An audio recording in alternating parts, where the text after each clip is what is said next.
So tayo sa mga cards. Check out this price, oh. 120k gold. Stephen Curry. 50? Ano to? 50? 50 gold. 50 pesos lang. 50 pesos lang yung run nito. Wow. Gold. Actually sa 1 to 5 na kayo. Ito. 1:5. Oo. Wow. 100k Stephen Curry. Mas mahal yan kasi first print. Ito first print siya. 1. First ano? 1 of 5. Oh, 1 of 5. Oh my God. Yan yung pinakamahal. Very ano. Pirma talaga ni Pacquiao to, boss, no? May picture ako niya, boss. 500? Oo. Pakita ko sa'yo, bro. 500 pesos? May pirma ni Pacquiao? Panalo. Pwede. Proof na may pirma. Si Pacquiao talaga pumirma. Gano'n mo? Galing, may pruweba. Yan, collectible. Tapos si Efren, si Efren.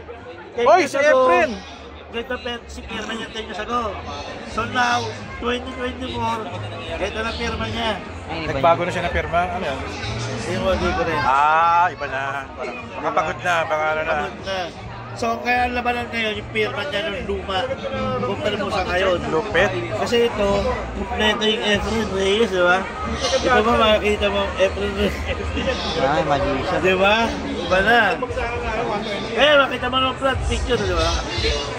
Pwede pa tayong tikito yung mga ganito, no? PSI. Pag ito 50k siya. Rookie card. Rookie. Rookie yung card niya. Oo. Rookie. Keep yung book. 1990s. Kasi yung card niya luma na rin din to. Matagal na. Yung mukha kasi yung book. Ay, buhok niya. Oo. Shucks, 50k. Ito pa, naka 30k. Oh. Past and present yan eh. Wow! Kusay ng collection ah. Yan yung past and present. Galing. Mayroon pa autograph pa ni Mickey Mouse. Hindi ko alam kung sino pwede pumirma ni si Mickey Mouse. Kay Walt Disney. No? Mahirap yan. Mahirap. Ito yung mga ano, ito, gold. Gold yung card niya. Oo, numbered yan. The Elsa, 100 years of Disney. Sa akin naman sa'yo, numbered yun. Ay, oo nga, may number doon. 44 of 100. Kaya lagang mahal din yan. Shucks, wow. Saka ito, mga Japanese card yan eh. Kaya ito, kahit nila yung Wow. So sana may perma to. Pag may perma to, magkano yan aabutin? hindi na tuloy.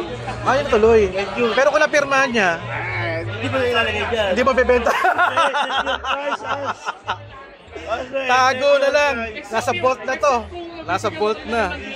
Sayang. Pero may chance pa rin naman katulang pirma kasi icon na siya. Icon eh. Oh. Wala ka na rin makikita ganitong card. Luma na rin to eh. Oh. Luma na yan, pre. Grabe, tops pa. Oh. Ano din, jitter yan. Di ang fake, original. My God.